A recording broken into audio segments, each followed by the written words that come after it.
तुम्हाला खरं सांगू ना, हा प्रणित मोरे जेव्हापासून बिग बॉस मधून बाहेर आला ना, तेव्हापासूनच येडेचाडे करायला लागला. काय म्हणजे त्याला बिग बॉस मध्ये कोणी सांगितलंय की त्याच्या PR टीमने सांगितलंय?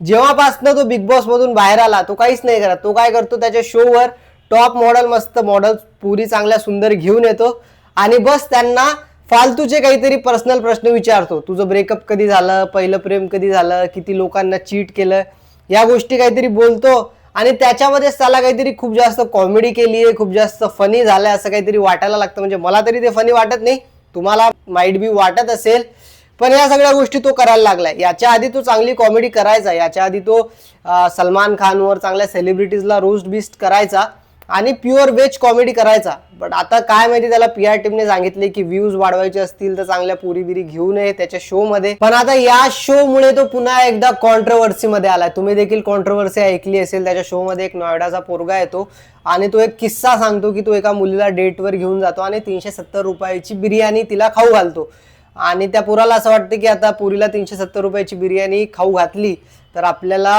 ही कुठल्या ना कुठल्या परिस्थितीमध्ये वसूल करावी लागेल. आता ते वसूल कशी करतात हे तुम्हाला माहिती आहे की याचा अर्थ काय होतो. तर याच्यामुळे तो प्रणित मोरे कॉन्ट्रोवर्सीमध्ये अटकलाय. प्रणित मोरे स्वतः काही बोलला नाही, पण ज्या प्रकारे तो याला जोक समजत होता, ही जी गोष्ट झाली आणि एकदम मोठ्याने हसत होता, त्याच्यामुळे लोकांच्या भावना दुखावल्यात. आणि ऑब्वियस आहे, एवढा मोठा इन्फ्लुएन्सर आहे, बिग बॉस मध्ये मराठी लोकांनी त्याला एवढा सपोर्ट केलाय, पण आता थेट त्याला बॉयकॉट करण्याचा एक कॅम्पेन सुरू झालाय सोशल मीडियावर. बॉयकॉट प्रणित मोरे. त्याच्या कलरवरून देखील त्याला काही सोशल मीडिया इन्फ्लुएन्सर्सने ट्रोल केलंय. तशा रील्स पण सध्या व्हायरल होत आहेत.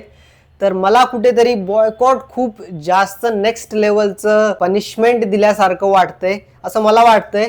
तुमचं ओपिनियन काय आहे हे कमेंटमध्ये नक्की कळवा आणि व्हिडिओ आवडला असेल तर लाईक, शेअर आणि मला फॉलो जरूर करा.